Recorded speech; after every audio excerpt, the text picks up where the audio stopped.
of this press conference by the Coast Guard. Let's listen in. Coast Guard District, as well as Colonel Roland L. Butler, Jr., Superintendent, Maryland State Police. Tonight we're going to hear from a brief statement from each of them on current updates.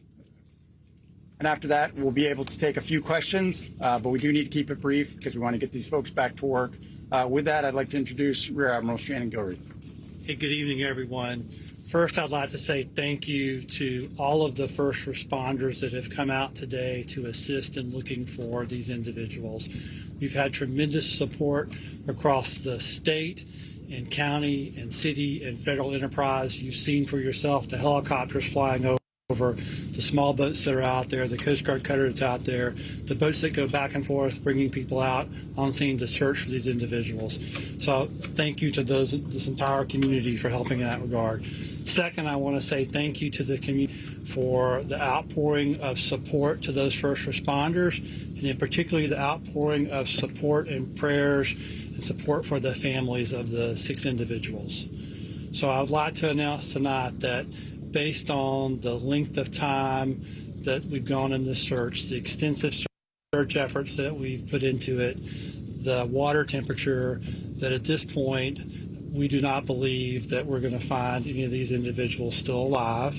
And so this evening at around 7:30, we are going to suspend the active search and rescue efforts. Coast Guard's not going away. None of our partners are going away, but we're just going to transition to a different phase. And so I'm going to turn it over to Colonel Butler, please. Good evening, and thank you all for being here.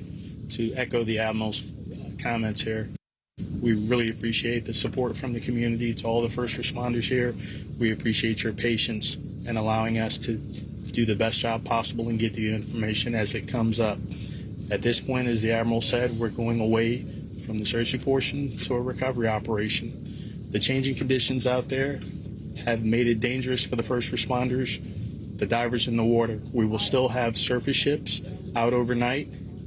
At 0600 hours tomorrow, we're hoping to put divers in the water and begin a more detailed search to do our very best to recover those 6 missing people.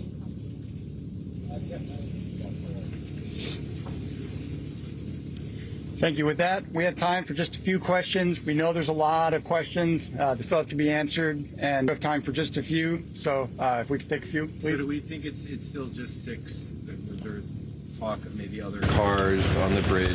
All the information we have is 6 individuals. Got it. Yes, sir. Can you go into detail about how difficult this might be for the recovery phase of this now?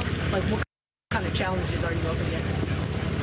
Well, I'll start by saying I'm going to turn it over to the experts on diving.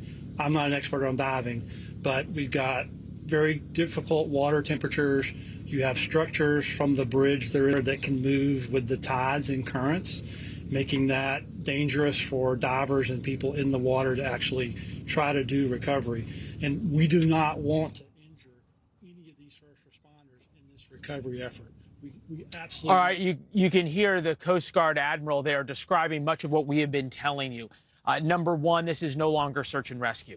The 6 people who they have accounted for having fallen off the bridge when it was smashed by the dolly about 18 hours ago are now presumed to be dead. It's difficult to understand how anybody could have survived a couple of hours, much less 18, in the water. Divers go down in the morning once again to try to survey what they have.